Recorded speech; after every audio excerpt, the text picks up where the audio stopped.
Scaling a business sounds really exciting until it feels like everything is spinning out of control and you're the only one holding everything together. More revenue, more stress, more problems. What's the old song with Biggie Smalls? More money, more problems. Yeah, that's how you may feel.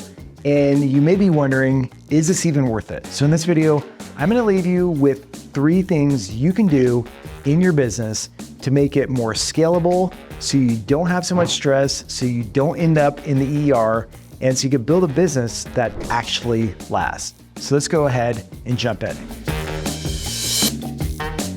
Do you ever feel like I'm doing everything myself and like everything depends on me? So that's very common in business, which leads me into the first tip, which is systematize before you scale. Here's the problem. Every business has a constraint. It just depends on where you're at, and it depends on what that constraint is. But if you don't solve that constraint, you're gonna keep bumping up next to it. So here's the constraint. This is where you are right here, right? And you're gonna only grow to this constraint, and then you're gonna stop. You're gonna keep bumping up next to it. Now, if you continue to scale, all you're gonna do is you're just gonna scale your problems. So you don't wanna do that. So in order to systematize your business, you need to create SOPs, standard operating procedures, which may include checklist. You can also do videos. Like if you use Loom, I like Vidyard, it doesn't matter, same thing, but Loom, I heard you can record videos and then through AI, it will transcribe those videos and make these videos into checklists and standard operating procedures. So you may want to check that out on your own. But essentially you want to document your processes, all right? And when you have these standard operating procedures, it's then important to take them, all right? And then demonstrate the SOP to somebody else and then have them duplicate them, all right? So in other words, if you sit down with an employee and you say, all right, here's the SOP. I want to show you how it's done. So the SOP requires us to do A, B, C, D. And then you say, okay, now you try. So they read the SOP, they read the checklist, they follow along, you don't say anything, and then they do A, D, C. You're like, no, not A, D, C. You do A, B, C, D. And they're like, okay, let me try again. So they try again and it's like A, B, C, D. And you're like, great, okay, you got it. Check, do it again. And they do it again, A, B, C, D, A, B, C, D. And when you have this in place and you follow the system, then it's gonna be scalable. What some companies do is they have a team of employees or one employee in the back office. They're creating these SOPs. They're just typing up instructions, work instructions, whatever. And then they don't demonstrate them to employees. They just file them away. And therefore, they can't duplicate work. That's key. Now, when I was CFO of one company, we spent, I kid you not, $1 million creating this SOP book. It was this massive book. But guess what? We never used it. It just fell by the wayside. Now, contrast that with another company who had solid SOPs and everything was documented. I mean, they had SOPs and it's like, okay, this is 1.1056. And they also had a document which is 1.1060, etc. They had this organized table of contents. And if an employee came to somebody and said, hey, can you remind me again, how do we pour concrete? They'd say, oh, check out 1.1056. Have you done that yet? And they're like, no, I haven't done that. It's like, go check that out first, read it. And then if you have any questions, come see me. If you circumvent these SOPs, in other words, somebody comes to you and they say, will you tell me again, how do we pour concrete? And you're like, okay, let me just sit down with you. Let's schedule a one-on-one.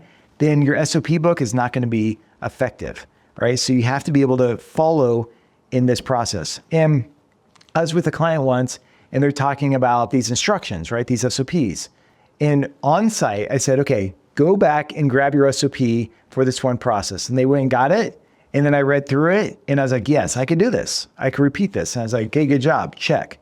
But that's the key. You have to be able to create these SOPs, document the stuff, demonstrate it to somebody else, and then be able to duplicate it. So this is the first thing that you need to do, because if you don't do this, you're going to have key man risk in your business.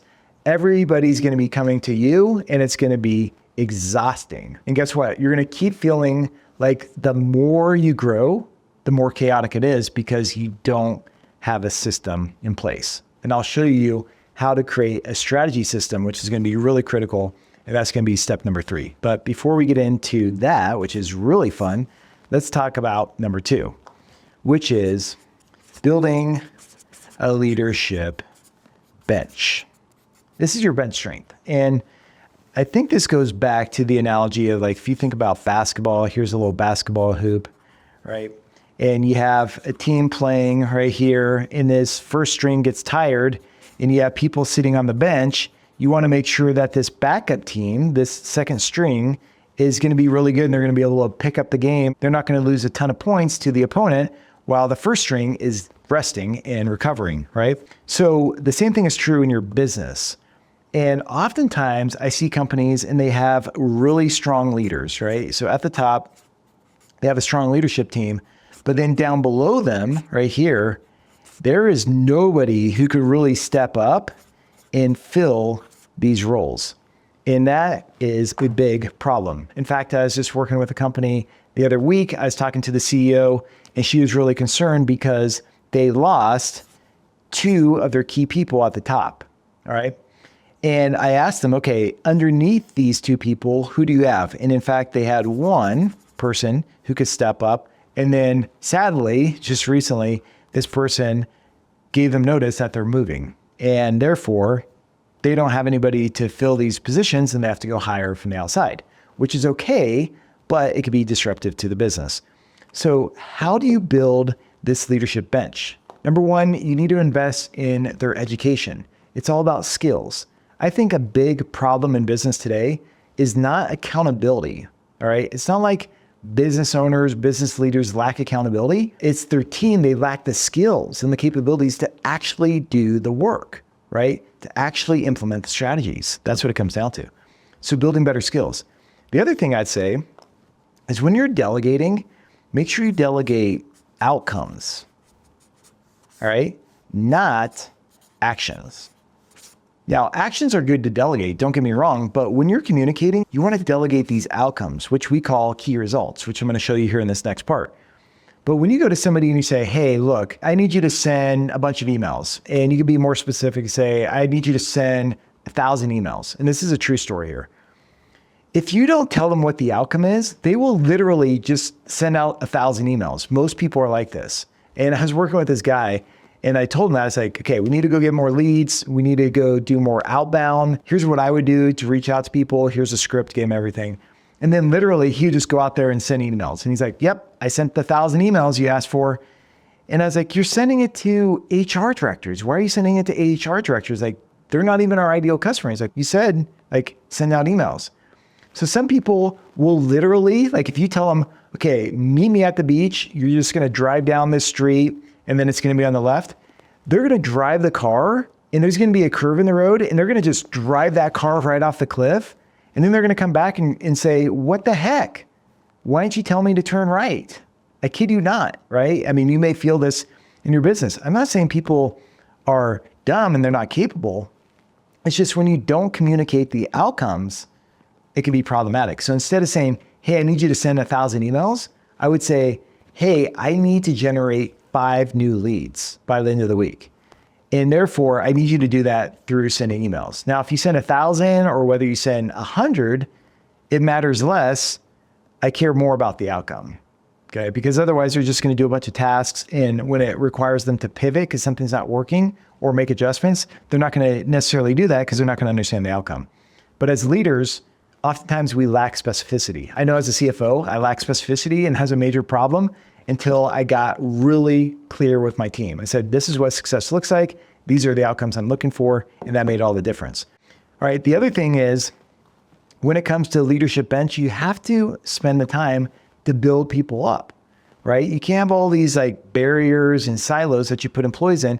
You have to train them up and not be threatened. A lot of these leaders up here, they feel threatened for their jobs, and therefore they don't train other people how to do their jobs, and they don't document these processes. And therefore, when people leave, it's a major disruption to the business. All right, let's get into number 3, which is install or instill or whatever, a strategy execution system. System is the key word. Strategy is not this one-time event. So many companies are like, yeah, it's time to do some strategy. So they do an offsite, they bring everybody together, they just come up with a laundry list of things they're gonna do. That's not strategy. But then they treat it as this one-time event, and then the year goes by, and then they look at the list and like, okay, yep, we're on the same spot, and it goes nowhere. Strategy is a system. It's a system. So if you feel like you have to do everything yourself, if you feel like the more the company grows, the more chaotic it gets, or if you're making money, but you feel like you don't know how to step back without everything falling apart, this is how you could do it. Installing the strategy execution system. So many companies struggle with execution. That's the key. So in order to create this system, at Coltivar, what we do is we just take a goal, a strategic goal, and we break it down into its component parts. This is where we came up with the framework called IARs. This is proprietary to Coltivar, but you could copy this, right? You can use this in your business.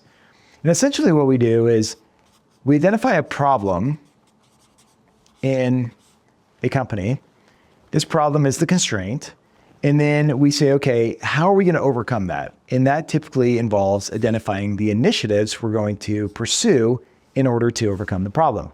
Now, initiatives are broad and general in nature, and they should do 4 things. They should help you, number 1, to overcome this problem. Number 2, they should help you to enhance the customer experience. Number 3, they should help you to foster innovation. And number 4, they should build competitive advantages. Like I said, they're longer term in scope. They're more broad. They may include, 1 to 3 years to complete them. And for example, an initiative may be, we want to scale the business and increase our reach. That is a terrible abbreviation, but that's an example of an initiative. Very broad, scale the business, increase the reach, right? But it's directional, and that's good enough. Then you have to get in here and define the actions.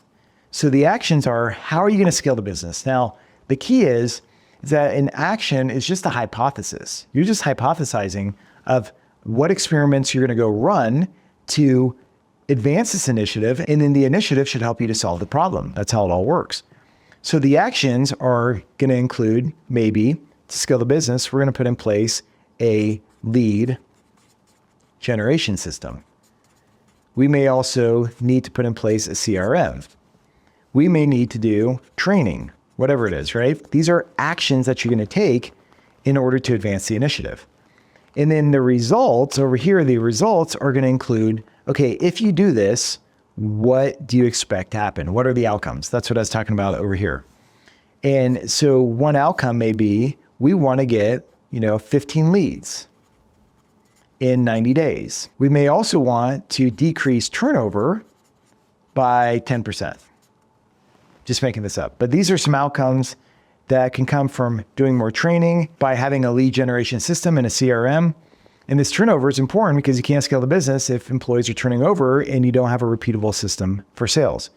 So identifying the IARs is a part of installing this strategy execution system. But more importantly, you have to have strategy review meetings. And so we do this with our clients.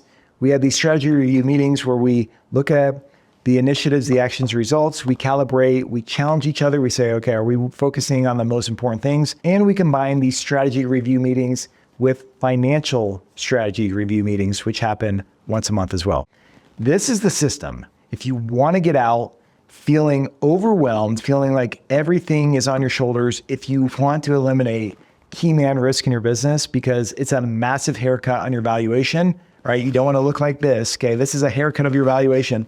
But if you go to sell your business and you have key man risk and you don't have these things in place, you can expect a 20 to 30% decrease in what you could be getting. So imagine that. You go to sell your business for $100 million and you walk away with $20 to $30 million less because you didn't put this in place. All right, if this is making sense to you, can you drop a yes in the comments box? Also, feel free to put comments down there so we know what topics are of most interest to you. I'm here to create value for you and your business so you can create a scalable and a sellable company. All right, if you haven't subscribed already, make sure you do that because Every week on this channel, I provide you with the strategies, the financial expertise, the tools, the resources, everything you need in order to build a super healthy, super successful business. All right, until next time, take care of yourself. Cheers.